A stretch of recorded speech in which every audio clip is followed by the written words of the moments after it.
The briefing room fell silent except for the low hum of fluorescent lights and the distant rumble of F-18 Super Hornets on the carrier deck above. Commander Vera Ghost Kozlova stood at the front of the room, her flight suit crisp despite the humid Persian Gulf air that seemed to seep through every seal on the USS Gerald Ford. The PowerPoint slides behind her showed satellite imagery of a compound in Syria, but the 12 Navy SEALs seated before her weren't looking at the screen. They were looking at her with barely concealed skepticism. "Ma'am, with all due respect," Senior Chief Petty Officer Marcus Webb leaned back in his chair, arms crossed. "We've been running ops in this theater for 18 months. We know every pilot in the air wing, and we've never seen you before." His tone carried the weight of a man who'd seen too many desk jockeys try to play war games. "What makes you think you can get us in and out of a hot LZ that's been giving our best pilots nightmares?" The other SEALs shifted in their seats. A few exchanged glances. One, a young operator with lieutenant bars fresh enough to still gleam, actually smirked. Ghost had seen that look before. She'd worn that same skeptical expression herself, back when she was young and stupid enough to think experience was measured in volume rather than intensity. She clicked to the next slide without breaking eye contact with Webb.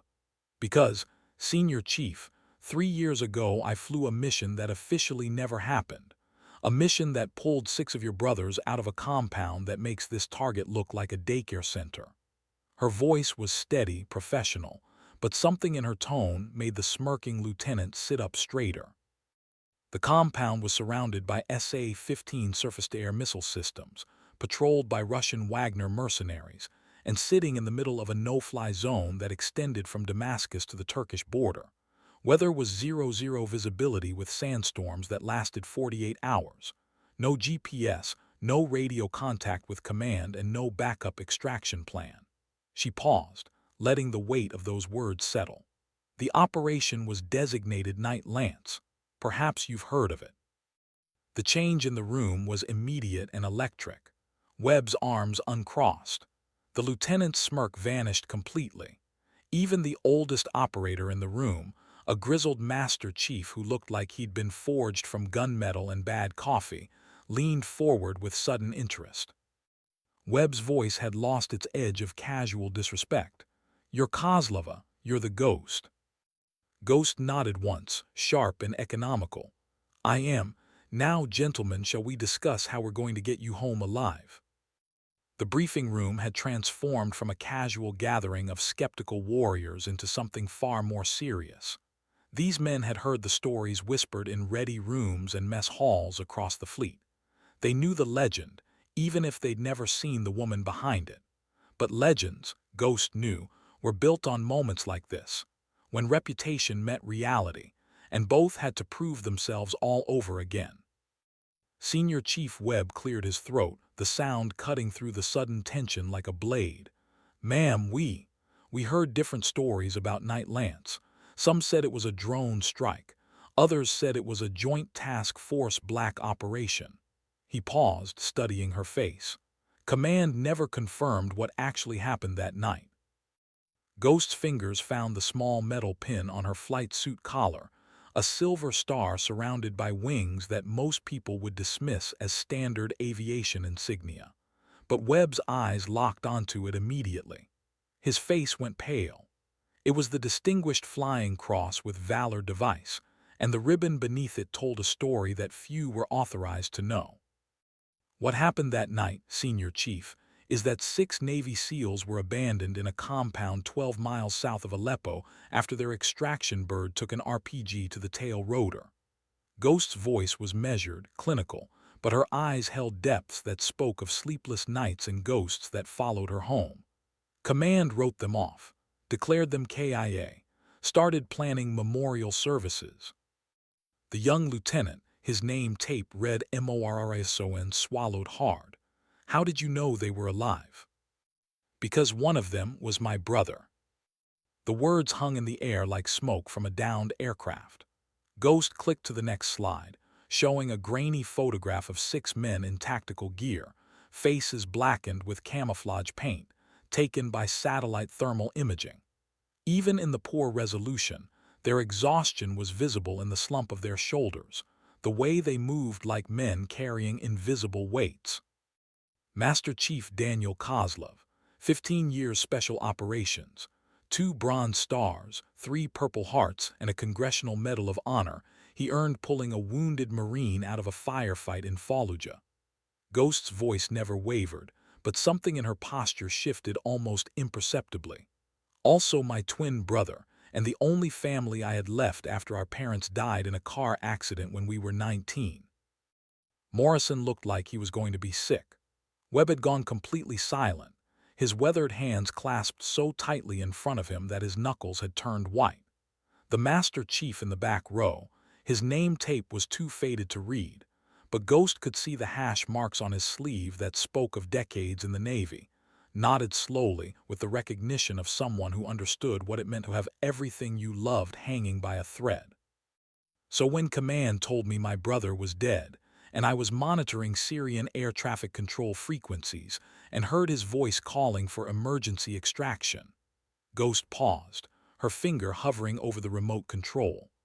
Well, gentlemen, that's when I learned the difference between following orders and doing what's right. The room had gone beyond silent.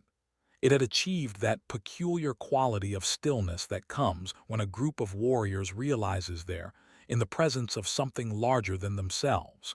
Even the ambient noise from the carrier's operations seemed muted, as if the ship itself was listening. Ghost clicked to the next slide. It showed a map of Syria with a red line traced from the Mediterranean coast inland, weaving between known SAM sites and radar installations like a thread through a deadly needle. The flight path was insane, a route that violated every principle of safe aviation, threading through gaps in enemy air defenses that were measured in hundreds of meters rather than miles. I flew this route in an MH-60 Black Hawk that I borrowed from the flight deck at 300 hours. No flight plan, no authorization, no backup. Her lips quirked in what might have been a smile if it hadn't been so sharp-edged. The bird was scheduled for maintenance, which meant officially it was grounded. Unofficially, it meant no one would miss it for 8 hours. Webb found his voice again, though it came out rougher than before. Ma'am, flying into Syrian airspace without authorization is a court-martial offense. Flying a stolen helicopter into a combat zone. He trailed off, unable to finish the sentence because they all knew what it was. Treason, Ghost finished for him. Yes, Senior Chief, I'm aware. I was aware when I spun up the rotors, aware when I crossed into Syrian airspace, and aware when I received direct orders from CENTCOM to return to base immediately or face hostile fire from our own assets. The Master Chief in the back spoke for the first time, his voice like gravel in a cement mixer. What did you tell them? Ghost's smile became something altogether more dangerous. I told them that if they wanted to stop me, they'd have to shoot me down, and that if they did, they'd better make sure I was dead, because if I survived, I was going to come home and burn down everyone responsible for abandoning my brother and his team. The silence that followed was profound. These were men who had faced death in a dozen different forms, who had walked into buildings knowing they might not walk out, who had made peace with mortality as a professional requirement. But the casual way Ghost spoke about threatening her own command structure, about crossing lines that couldn't be uncrossed in pursuit of what she believed was right, that spoke to something deeper than courage. It spoke to a kind of moral certainty that transcended rank and regulation. Morrison's voice was barely above a whisper. What happened next? Ghost clicked to the next slide, and the room collectively held its breath. The image was taken from a helmet camera, showing the interior of a Black Hawk in flight. The quality was poor, but it captured the controlled chaos of a combat insertion emergency, lighting casting everything in shades of red, equipment vibrating with the aircraft's movement. And in the foreground, the silhouette of a pilot whose hands moved across the controls with the fluid precision of someone born to fly. What happened next, Lieutenant, is that I flew 230 miles into the most heavily defended airspace in the Middle East, landed in a courtyard surrounded by hostiles, loaded 6 wounded SEALs into my bird, and flew them home. Ghost's voice was steady, but her eyes held memories that burned like phosphorus. The flight back took 4 hours and 17 minutes. We took fire from surface-to-air missiles, small arms, and at one point, a Syrian Air Force MiG-29 that tried to intercept us. Webb leaned forward, his professional interest overriding his shock. How did you evade a MiG in a Black Hawk?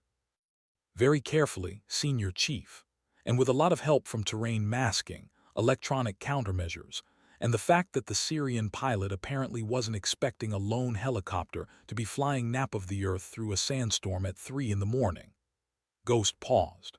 Also, I may have convinced him that I was actually a Syrian helicopter on a classified mission by speaking Arabic over the radio and claiming to be transporting a high-value prisoner. The admission drew a few chuckles from the SEALs, but they were the kind of nervous laughter that comes when professional warriors realize they're hearing about a level of operational audacity that borders on insanity. The Master Chief was studying Ghost with the intense focus of someone trying to solve a complex puzzle. "Ma'am, if you don't mind me asking," the Master Chief's voice carried the careful tone of someone walking through a minefield, "what happened when you got back? Command couldn't have been happy about an unauthorized mission, regardless of the outcome." Ghost's expression darkened slightly, and for the first time since she'd started speaking, she looked away from the assembled SEALs. Her gaze fixed on something beyond the briefing room's walls, something that existed only in memory. "What happened, Master Chief Torres?" she said, reading his name tape with the casual ease of someone who noticed everything, "is that I was court-martialed, stripped of my security clearance, and given a choice between prison and medical discharge." Her voice carried no bitterness, just the flat acceptance of someone who had made her peace with consequences long ago. "Officially, I suffered a psychological break following the death of my brother, and engaged in reckless behavior that endangered Navy assets and personnel." The room erupted in protest, voices raised in indignation, chairs scraping as the SEALs shifted forward in their seats, the kind of instinctive outrage that comes when warriors recognize injustice done to one of their own. But Ghost raised a hand, and the protests died as quickly as they had begun. "Gentlemen, please, the story doesn't end there." Ghost clicked to the next slide, and the protests turned to stunned silence. The image showed a formal ceremony, dress blues, rows of ribbons, and a handshake between Ghost and a man whose face was pixelated for security reasons, but whose shoulder boards clearly marked him as a Navy admiral. 6 months later, I was quietly reinstated with full honors and assigned to a classified unit that officially doesn't exist. Morrison's voice cracked slightly as he spoke. "The men you saved, did they testify at your court-martial?" Ghost's smile was soft now, touched with something that might have been fondness or might have been grief. "They tried to, Lieutenant, but military justice doesn't always align with actual justice. The court-martial proceeded as scheduled, and my brother and his team were ordered not to discuss the details of their extraction." She paused. "However, what the court didn't anticipate was that SEAL Team 6 has its own way of expressing gratitude." Webb was grinning now, the kind of savage smile that spoke of brotherhood forged in fire. "They went to the Pentagon." "They went to the Pentagon," Ghost confirmed. "All 6 of them in dress uniform, with every medal and commendation they'd ever earned polished to mirror brightness. They requested a meeting with the Chief of Naval Operations and presented him with a detailed report on Operation Night Lance that somehow managed to make its way to the Secretary of Defense, the Joint Chiefs, and if rumor is to be believed, the President himself." The Master Chief was chuckling now, a sound like rocks tumbling in a cement mixer. "And suddenly, your medical discharge became a classified reassignment." "Something like that, Master Chief, though I'm told the actual conversation involved several colorful descriptions of what would happen to anyone who harmed the pilot who had saved their lives." Ghost's expression grew serious again. "The point is, gentlemen, that the men and women in this room understand something that bureaucrats and politicians often forget. We take care of our own, regardless of the cost. She clicked to the next slide, bringing them back to the present mission. The compound in Syria looked almost identical to the one from 3 years ago: high walls, multiple buildings, defensive positions that spoke of paranoia and preparation. But this time, Ghost wasn't flying alone into uncertainty. This time, she had a full mission brief, proper authorization, and a team of professionals who understood exactly what they were asking of her. Which brings us to today's mission, gentlemen. You've been tasked with extracting a high-value target from a compound that intelligence suggests contains between 20 and 30 hostile combatants, an estimated 4 surface-to-air missile systems, and enough ammunition to hold off a Marine battalion. Ghost's voice had shifted back to its professional tone, but the underlying steel was unmistakable. Command has given me the honor of getting you in and out alive. Webb studied the satellite imagery with the focused attention of someone whose life depended on understanding every detail. Ma'am, the LZ looks hot. Multiple buildings with clear fields of fire, elevated positions for snipers, and what looks like a prepared kill zone around the primary approach route. Excellent observation, Senior Chief, which is why we're not using the primary approach route. Ghost clicked to the next slide, revealing a topographical map with elevation lines that looked like a fingerprint pressed into the landscape. We're going to use the terrain to our advantage. There's a wadi, a dry riverbed, that runs from the northwest and comes within 50 meters of the compound's rear wall. The approach is masked from most of the defensive positions, and the elevation change will keep us below the radar horizon until the last possible moment. Morrison leaned forward, studying the map with the intensity of someone trying to memorize every detail. What about the SAM systems? Even if we're below the radar horizon on approach, we'll be exposed during insertion and extraction. Ghost's smile was sharp as a blade. That's where things get interesting, Lieutenant. Intelligence indicates that the SAM systems are older Russian SA-7s and SA-14s, shoulder-fired missiles with limited range and effectiveness against fast, low-flying targets. She paused. However, I have no intention of testing that theory if we can avoid it. The Master Chief was tracing the flight path with his finger, his weathered face creased in concentration. Ma'am, this route takes us through some rough terrain. Lots of peaks and valleys, places where a bird could get caught in a crosswind or downdraft. You sure about this approach? Ghost's eyes met his across the briefing room, and in that moment, Master Chief Torres understood why they called her Ghost. There was something in her gaze that spoke of flights through darkness and storm, of aircraft pushed beyond their limits and pilots who refused to accept the word impossible. Master Chief, I've flown through mountain passes in Afghanistan where the peaks were so close I could have reached out and touched the rock face. I've landed helicopters on oil platforms in the North Sea during storms that were sinking ships. And 3 years ago, I flew a route through Syrian airspace that 5 different pilots had declared unflyable. Her voice was quiet, but it carried the weight of absolute certainty. This approach is challenging, but it's not impossible. And more importantly, it's our best chance of getting your team home alive. The briefing room had taken on the focused intensity of a group of professionals who understood that they were planning something extraordinary. Maps were being studied, notes were being taken, and questions were being asked with the precision of people whose lives depended on getting the details right.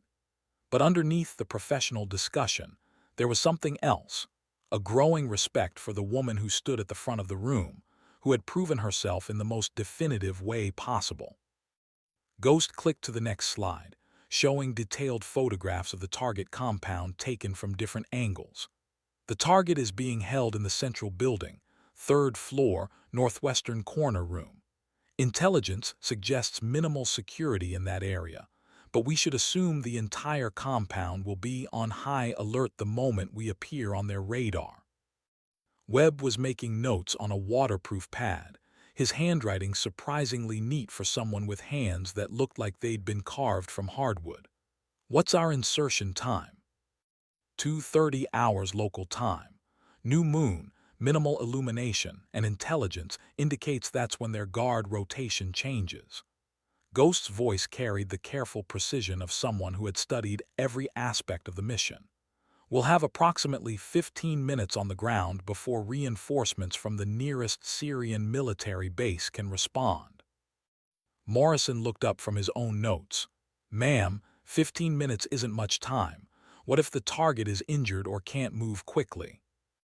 Then we carry him, Lieutenant. That's what we do. Ghost's response was immediate and uncompromising. No one gets left behind, not on my watch. The words carried weight that went beyond the current mission.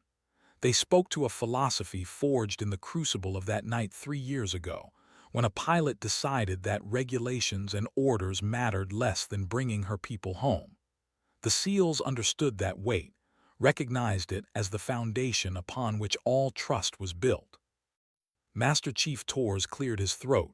Ma'am, I've got one more question if you don't mind. Ghost nodded for him to continue. Why are you doing this? I mean, after what happened with Knight Lance after the court-martial and everything. Why are you still flying these missions? The question hung in the air like smoke from a signal flare. It was the kind of inquiry that cut to the heart of motivation, that asked not just what someone did, but why they chose to do it. Ghost was quiet for a long moment, her gaze moving across the faces of the men who would trust her with their lives in just a few hours. Master Chief, 3 years ago I learned something about myself that I didn't know before. I learned that when everything else falls away, regulations, orders, career, reputation, what's left is the simple question of whether you can live with yourself. Her voice was soft, but it carried the weight of hard-won wisdom. I can live with being court-martialed. I can live with having my career derailed and my reputation questioned. What I couldn't live with was knowing that I had the skills and the opportunity to save lives, and I chose not to use them. She paused, looking at each of the SEALs in turn. You gentlemen volunteer for missions that most people would consider suicidal. You walk into buildings filled with people who want to kill you. You jump out of perfectly good aircraft, and you spend your careers in places where your next breath is never guaranteed. Why do you do it? Webb answered without hesitation. Because someone has to, because there are things worth fighting for and people worth protecting. Ghost nodded. Exactly, Senior Chief. Because someone has to, and because I happen to be very good at flying helicopters in places where helicopters aren't supposed to be able to fly. The briefing was winding down now, but the atmosphere in the room had completely transformed. The skepticism and casual dismissal that had marked the beginning of the session had been replaced by something far more substantial. The kind of professional respect that comes when warriors recognize excellence in their own ranks. Ghost clicked to the final slide, showing a simple mission timeline with key waypoints and communication protocols. Gentlemen, we launch in 6 hours. I suggest you get some rest, check your gear, and make your peace with whatever gods you pray to. Her voice carried the calm authority of someone who had walked this path before. When we lift off that deck, we're committed. There's no turning back, no backup plan, and no room for error.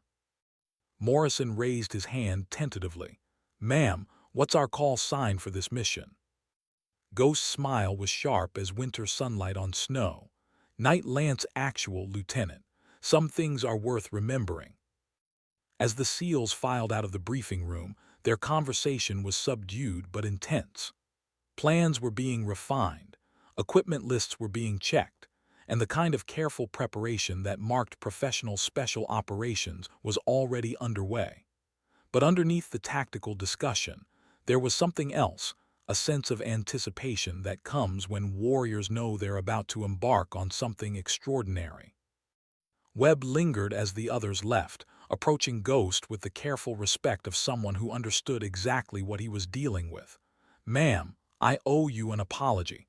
We came in here thinking things that we shouldn't have been thinking. Ghost's expression softened slightly. Senior Chief, skepticism is a survival trait in your line of work. I would have been worried if you'd accepted my credentials without question. She paused. Besides, respect that isn't earned isn't worth having. Webb nodded slowly. Ma'am, can I ask you something, off the record? Go ahead, Senior Chief. Are you scared? I mean, going back into that kind of situation after everything that happened. Ghost was quiet for a moment, her gaze distant. When she spoke, her voice carried the weight of honest introspection. Senior Chief, I'm terrified. Every time I climb into that cockpit, every time I hear the rotors spin up, I'm reminded of how thin the line is between success and catastrophe. She looked at him directly. But fear is just information. It tells you that what you're doing matters, that the stakes are real, and that you need to be at your absolute best. Webb extended his hand. Ma'am, it's an honor to fly with you. Ghost shook his hand firmly. The honor is mine, Senior Chief. Now go get your men ready. We have work to do. As Webb left the briefing room, Ghost stood alone among the scattered papers and empty coffee cups, studying the satellite imagery one final time. In a few hours, she would climb into the cockpit of an MH-60 Romeo and fly into harm's way, carrying 12 of the Navy's finest warriors into a situation where everything would depend on precision, skill, and a little bit of luck. The weight of that responsibility was familiar now, worn smooth by years of missions, where the margin for error was measured in inches and seconds. She thought about her brother, about the men who had trusted her to bring them home, about the court-martial that had nearly ended her career, and the quiet reinstatement that had given her a second chance. Most of all, she thought about the simple truth that had guided her through every mission since Knight Lance. Sometimes the right thing to do isn't the legal thing to do, and sometimes saving lives requires risking everything. Outside the briefing room, the carrier continued its operations, aircraft launching and recovering, sailors going about their duties, the endless cycle of military life that continued regardless of individual dramas or personal struggles. But in a few hours, Ghost would climb into her aircraft and once again put herself between chaos and catastrophe, between the darkness and the people counting on her to bring them safely into the light. The mission brief was complete.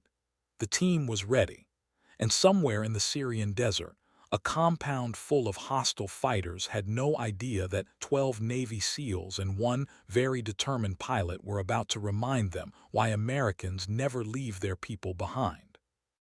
Ghost gathered her papers, turned off the lights, and walked out of the briefing room. She had preparations to make, aircraft to inspect, and a promise to keep. In the Brotherhood of Arms, there were few currencies more valuable than trust, and she had just been handed the most precious trust of all, the lives of 12 warriors who believed she could bring them home. She would not let them down.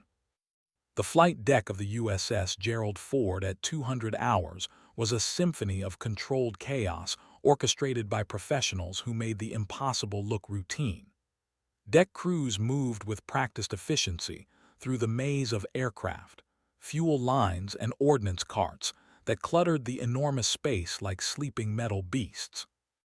The air was thick with jet fuel vapors and salt spray, punctuated by the rhythmic thrum of machinery and the distant rumble of aircraft launching from adjacent carriers in the strike group. Ghost stood beside her MH-60 Romeo, conducting her pre-flight inspection with the methodical precision of someone who understood that attention to detail was the difference between coming home and becoming a statistic.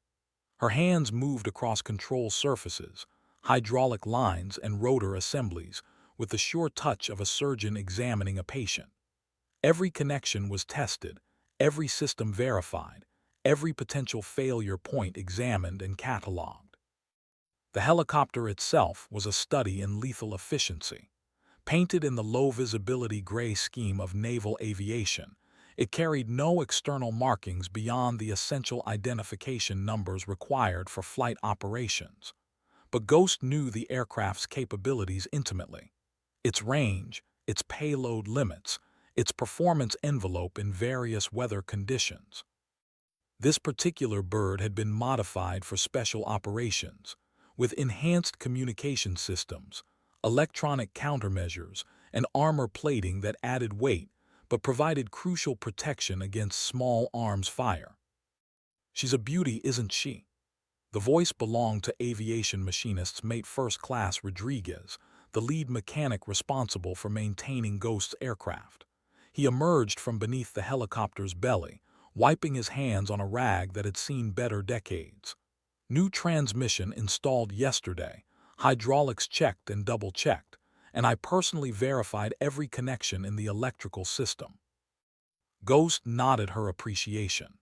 Rodriguez was old-school Navy, the kind of mechanic who took personal pride in the aircraft under his care and considered any mechanical failure to be a personal insult.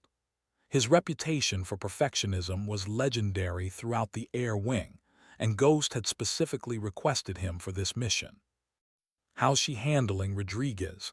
Any quirks I should know about?" "Smooth as silk, Commander, though I did notice a slight vibration in the tail rotor at high RPM during the test flight yesterday. Nothing dangerous, but you might feel it if you push her hard." Rodriguez paused, studying Ghost's face with the careful attention of someone who had seen too many pilots push their aircraft beyond safe limits. "Ma'am, if you don't mind me saying, this bird has been through a lot. She's reliable, but she's not invincible." Ghost's smile was tinged with understanding. Rodriguez wasn't just talking about the helicopter. "I'll keep that in mind, Rodriguez. Thank you." As Ghost continued her inspection, the SEALs began arriving on the flight deck in small groups, their movement purposeful but unhurried. Each man carried his personal weapons and equipment with the casual competence of professionals who had done this hundreds of times before. But there was an additional intensity tonight, a sharpened focus that spoke to the significance of what they were about to attempt. Webb approached Ghost as she completed her check of the cockpit instrumentation. "Ma'am, the team is ready. Equipment checked, comms tested, and everyone's briefed on the insertion protocol." Ghost looked past him to where the other SEALs were conducting their own final preparations. Morrison was field stripping his rifle one final time, his movements automatic and precise. Master Chief Torres was checking the medical kit with the careful attention of someone who had seen too many teammates depend on his skills to keep them alive. The others were scattered around the aircraft, each focused on their own area of responsibility, but maintaining the kind of situational awareness that marked true professionals. "How are the men feeling, Senior Chief?" Webb's expression was thoughtful. "Focused, ma'am. Maybe a little nervous, but that's normal. They've all heard the stories about Knight Lance now, and they understand what you did for those SEALs." He paused. "They also understand what you risked and what it cost you." Ghost nodded slowly. The story of Knight Lance had spread through the special operations community like wildfire, passed along in the kind of whispered conversations that took place in ready rooms and mess halls when the officers weren't listening. But like all legends, the story had grown in the telling, becoming something larger and more mythical than the simple reality of a pilot who refused to abandon her brother. "Senior Chief, I need you to understand something. What happened 3 years ago was personal. This mission is professional. I'm not flying into Syrian airspace to prove a point or to relive old glories. I'm doing this because it's my job and because I'm very good at it." Webb's respect was evident in his voice. "Ma'am, none of us doubted that. But it's good to know that when things go sideways, and they always go sideways, we're flying with someone who understands what it means to bring people home." The conversation was interrupted by the approach of Lieutenant Commander Jake "Hammer" Sullivan, Ghost's co-pilot for the mission. Sullivan was relatively new to the special operations community, but his record as a helicopter pilot was impressive enough to have earned him a place on one of the Navy's most elite aviation units. He carried his flight helmet under one arm and a tablet displaying the mission's flight plan under the other. "Ghost, I've been going over the route one more time. Weather looks good, clear skies, minimal wind, visibility unlimited. The only potential issue is some temperature inversions over the mountains that might affect our radar signature." Sullivan's voice carried the careful precision of someone who left nothing to chance. I also checked with intelligence. No changes to the threat assessment, but Syrian air activity has been minimal over the past 24 hours. Ghost accepted the tablet and reviewed the flight plan one final time. The route was indeed challenging, a series of waypoints that would take them through some of the most hostile airspace in the Middle East while avoiding known radar installations and patrol routes. The margin for error was minimal, but that was nothing new. Every special operations mission pushed the boundaries of what was possible. Hammer, I want you to handle communications and navigation.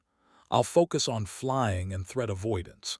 If we take fire, your job is to coordinate with the team and keep me informed of our tactical situation. Sullivan nodded. Understood. What about rules of engagement? Minimize civilian casualties, avoid unnecessary escalation, but protect the aircraft and the team at all costs. Ghost's voice carried the weight of command authority. If someone shoots at us, we shoot back. Hard. The final preparations continued with the quiet efficiency of professionals who understood their craft. Weapons were loaded and secured. Communication equipment was tested and verified, and the helicopter's systems were brought online one by one. The flight deck around them continued its own rhythm of operations, but Ghost and her team existed in their own bubble of focused preparation. At 2:15 hours, Webb gathered his team for a final brief. The SEALs formed a loose circle near the helicopter's cargo door, their faces serious in the red light of the flight deck's night illumination. Ghost watched from the cockpit as Webb spoke quietly to his men, his words lost in the ambient noise of the carrier's operations, but his meaning clear from the nods and expressions of the listeners. These were professionals at the peak of their abilities, warriors who had volunteered for missions that most people would consider impossible. They understood the risks, accepted the possibility of failure, and were prepared to execute their assigned tasks regardless of the personal cost. It was a level of commitment that few people outside the military could truly comprehend. Ghost's radio crackled to life with the voice of the air traffic controller. Night Lance Actual, this is Tower. You are cleared for departure. Winds are light and variable, visibility unlimited, and your corridor is clear of traffic. Ghost keyed her microphone. Tower, Night Lance Actual, copy clearance for departure. Request permission to switch to tactical frequency. Night Lance Actual, you are cleared to switch to tactical. Good hunting. Ghost switched her radio to the encrypted frequency that would connect her to the command center monitoring the mission. The voice that responded was crisp and professional, carrying the authority of someone accustomed to coordinating complex operations across multiple time zones and theaters of operation. Night Lance Actual, this is Overwatch. We have you on scope and are tracking your progress. Weather along your route remains favorable and there are no changes to the threat assessment. Your corridor is clear, and we have contingency assets standing by if required. Overwatch, Night Lance Actual, copy all. We are departing on schedule. Ghost looked back at the cargo compartment, where the SEALs were strapping themselves into the nylon seats that lined the helicopter's walls. Each man carried enough equipment to sustain himself for several days if necessary, but the mission profile called for them to be on the ground for less than 15 minutes. It was the kind of calculated risk that defined special operations' maximum impact with minimal exposure. Webb caught her eye and gave her a thumbs up. His team was ready. Sullivan completed the final systems check and reported all aircraft systems normal. The helicopter was ready. Ghost took a deep breath, feeling the familiar mixture of anticipation and focus that marked the beginning of every mission. In a few moments, she would lift off from the relative safety of the carrier deck and fly into a situation where success would depend on skill, preparation, and a healthy dose of luck. It was what she had trained for, what she lived for, and what had nearly cost her everything 3 years ago. But tonight was different.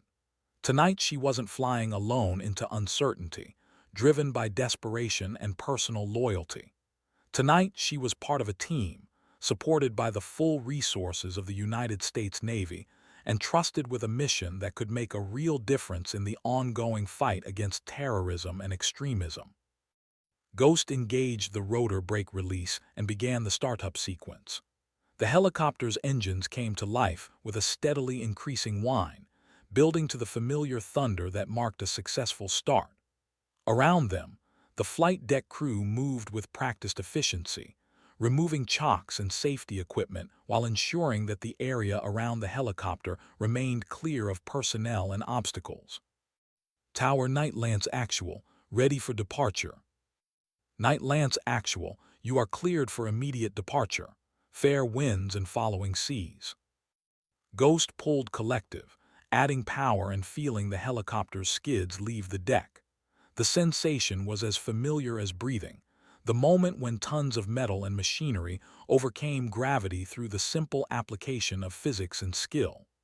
Below them, the flight deck fell away, replaced by the dark expanse of the Persian Gulf stretching to the horizon. As they climbed away from the